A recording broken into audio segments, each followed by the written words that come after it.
तो साथियों, सुल्तानपुर, अयोध्या, अमेठी, प्रतापगढ़, प्रयाग, कौशाम्बी, चित्रकूट, सतना होते हुए अब अपनी यह अखंड भारत साइकिल यात्रा अपने 9वें जनपद रीवा पहुंचने जा रही है, जिसे जलप्रपातों व सफेद बाघों और किलों का शहर कहा जाता है।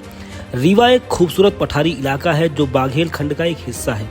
सतना से रीवा जब आप बढ़ेंगे तो आपको मिलेगा खुरचन एंड मलाई रोल। यह इस क्षेत्र की सबसे मशहूर मिठाई है जो बहुत स्वादिष्ट होती है। थोड़ा और आगे बढ़े तो हमको एक और खास चीज दिखी। तो मेरे पीछे आप जो चीज़ देख रहे हैं ये पिरामिड नहीं है, इसको यहाँ पर भट्ठा बोलते हैं। अपने यहाँ भी भट्ठा होते हैं लेकिन लंबे लंबे होते हैं, उनमें ईंटें पकती हैं। लेकिन यहाँ पर ईंटें ऐसे ही पकती हैं, नीचे लकड़ियाँ लगा दी गई हैं, उनके ऊपर गोबर के जो कंडे होते हैं कंडे लगा दिए गए हैं और बीच बीच में भर दिया गया है कोयला, और इसी तरीके से यहाँ ईंट पकती है और पकी हुई ईंटें उधर लगी हुई है, देख लीजिए, जूम कर उधर। साथियों, 70-80 किलोमीटर के ये रास्ते साइकिल से तय करने में थकान भी लगती है और समय भी, तो बिना किसी जल्दीबाजी के हम भी रास्ते में रुकते नए दोस्त यार बनाते आगे बढ़ेंगे। जानवर तो इधर भी गई है, भैंस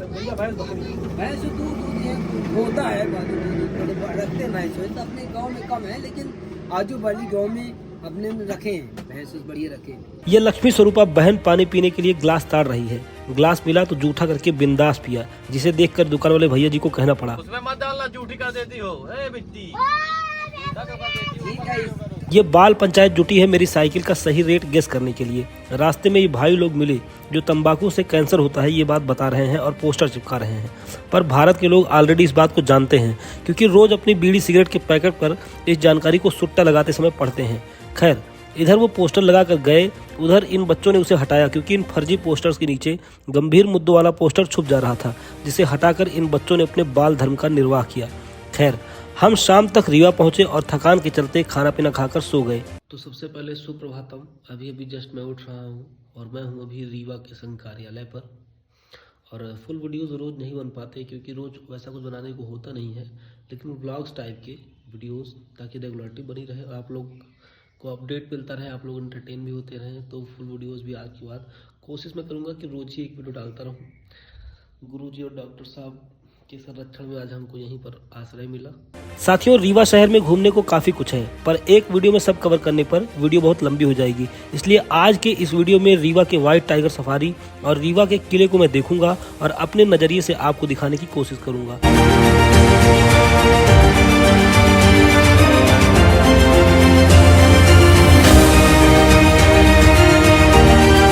साथियों, ये किला मेरे द्वारा देखे गए किलों में सबसे अलग है, जहां एक और किले के नाम पर अब या तो सिर्फ अवशेष देखने को मिलते हैं या पूरी तरह सरकार द्वारा पोषित एक म्यूजियम की तरह देखने को मिलते हैं। पर यह किला आज भी एकदम फिट एंड फाइन कंडीशन में है और यहाँ का राज परिवार आज भी इसी किले में रहता है। यहाँ के राजा पुष्पराज सिंह मध्य प्रदेश सरकार में पूर्व में मंत्री रह चुके हैं और उनके बेटे वर्तमान में इस सीट से विधायक हैं। माना जाता है कि इस किले का निर्माण शेरशाह सूरी के बेटे जलाल खान के द्वारा शुरू कराया गया था, लेकिन पिता की मृत्यु के बाद वह इस अधूरे निर्माण को छोड़कर भाग गया था।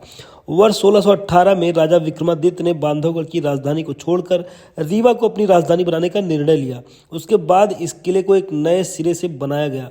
माना जाता है कि इस किले में गुप्त सुरंगें भी थी जो आज भी चलती हैं। इस किले के ठीक पीछे बिछिया और सोन नदी का संगम है, जो मिलने के बाद बीहड़ नदी बन जाती है। यहाँ नहाने वाले वरिष्ठ जन बड़े मजे हुए तैराक हैं। एक दादाजी तो ऐसे तैर रहे हैं जैसे पानी पर लेटकर सो गए हों। तो तैरना तो मुझे आता नहीं है और भैया लोग, अंकल लोग, सब लोग तैर रहे हैं। मुझे देख के बड़ा मज़ा आ रहा है। और फिलहाल आपको बता दूं एक जानकारी वाली बात, ये इधर से आ रही है आपकी बिछिया नदी, और उस तरफ से दिख रही होगी आपको एक नदी, वो आ रही है सोन नदी, और दोनों मिल करके फिर आगे निकल गई हैं और इसे बोलते हैं यहाँ रीवा में बीहड़ नदी। इससे ज़्यादा जानने की न मुझे ज़रूरत है न आपको, पर हाँ, किला है बड़ा सुंदर और भव्य। इसके अंदर विद्यालय, मंदिर, स्मारकें, रेस्टोरेंट सब है यहाँ आने वाले पर्यटकों के लिए। ये इनिशिएटिव मुझे पर्सनली बहुत अच्छा लगा कि आप जब एंट्री लेंगे तो एंट्री के पास में एक स्टिकर आपकी बॉटल पे चिपका दिया जाएगा, और जब आप इस बॉटल को वापस लेकर आएंगे तब आपको ये स्टिकर वापस लेकर के पैसा आपका वापस कर दिया जाएगा।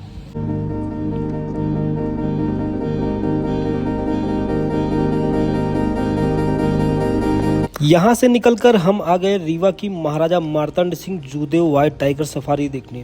राजा जी के नाम में जूदेव इसलिए नहीं लगा क्योंकि उन्होंने इस शहर को जू दिया था, बल्कि ये टाइटल है यहाँ का। यहाँ का वातावरण बड़ा मनोहारी बनाया गया है। यहाँ घूमने के लिए हमने पैदल बेस्ट ऑप्शन समझा। आप साइकिल से या बैटरी ऑपरेटेड सफारी भी ले सकते हैं। यहाँ आज जीवन में पहली बार लंगड़ा शेर देखा मैंने, जिसका एक पैर शायद किसी दुर्घटना में कट गया था। व्हाइट टाइगर जाग गया है, ये सुनकर सब बच्चे दौड़ पड़े। ये लोग पिछड़ गए हैं, व्हाइट टाइगर जाग गया है, उसको देखने के लिए दौड़ पड़ी है पूरी सेना। तो यहाँ हमने एक व्हाइट टाइगर देखा जिसका पेट बिल्कुल पिचक गया है। इसको देखकर लग रहा है ये भी किसी साइकिल यात्रा से लौटा हुआ है। ये है एशियाटिक लायन। यहाँ सारे जानवर बड़े ही दुबले पतले हैं।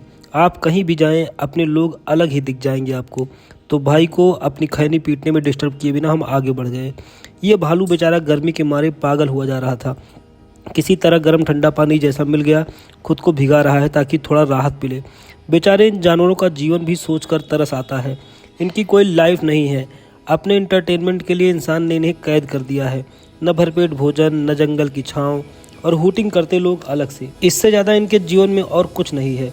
रास्ते में ढेर सारे जानवरों को देखते सुनते हम आगे बढ़ते गए। इंसान बड़े डबल स्टैंडर्ड वाले होते हैं। जहाँ पर मांसाहारी जानवर दिख रहे हैं वहाँ पर खूब लोग भर भर के जा रहे हैं, और जहाँ पर ऐसे शाकाहारी जानवर दिख रहे हैं वहाँ आप देख सकते हैं कोई भीड़ नहीं है। और रियलिटी में ले जा करके भी उन जानवरों के सामने खड़ा कर दिया जाए तो सारी जो एक्साइटमेंट है वो गायब हो जाएगी। लेकिन चूंकि हम तो भाई आए हैं तो हमारे लिए तो सभी बराबर है, सब जानवर। तो उन सबको चुपचाप देखने, इनको टीज़ भी नहीं करना चाहिए। आप अगर आए हैं इनको देखने चिड़ियाघर में तो इनको चिढ़ाना नहीं चाहिए। आराम से आप देखिए, आपके देखने के लिए बनाया गया है। ये भी कह लीजिए कि स्वार्थी विचार, स्वार्थी कॉन्सेप्ट ही रहा होगा जू वाला, चिड़ियाघर वाला। इनको ला करके कैद कर देना अपने आनंद के लिए, अपने एक्साइटमेंट के लिए। लेकिन ठीक है, जो भी है, तो इनको देखें ज़रूर, लेकिन इनको परेशान ना करें। अब पहुंच गए व्हाइट टाइगर सफारी, जहां हम जंगल के उस हिस्से में जाकर व्हाइट टाइगर देखेंगे जहां वो खुले में घूमता है। और सामने है एक म्यूज़ियम। इस म्यूज़ियम में व्हाइट टाइगर्स की पूरी कहानी, यहाँ के पहले बाघ की कहानी जिसका नाम मोहन था, और उसकी पूरी फैमिली की हिस्ट्री लिखी गई है। इसके बाद हम निकल पड़े सफारी के लिए। बड़े कौतूहल से हमारी आंखें सफ़ेद बाघ को ढूंढ रही थी। जब दिखा तो सबकी निगाहें उस पर ही टिक गई।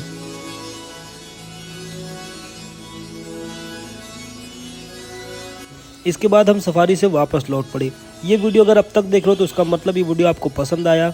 ये भाई ने स्टिकर वापस लेकर मेरे 20 रुपये वापस कर दिए और हम इस सफारी से वापस लौट लिए। आप मेरे वीडियोस पर अपने ओपिनियन जरूर दीजिए। अच्छा लगा हो तो एक लाइक और एक कमेंट जरूर करिए, और चैनल को सब्सक्राइब करके जुड़ जाए, जिससे हमारे आने वाली वीडियोस की जानकारी आप सभी को सबसे पहले मिल सके। तब तक के लिए जय श्री राम।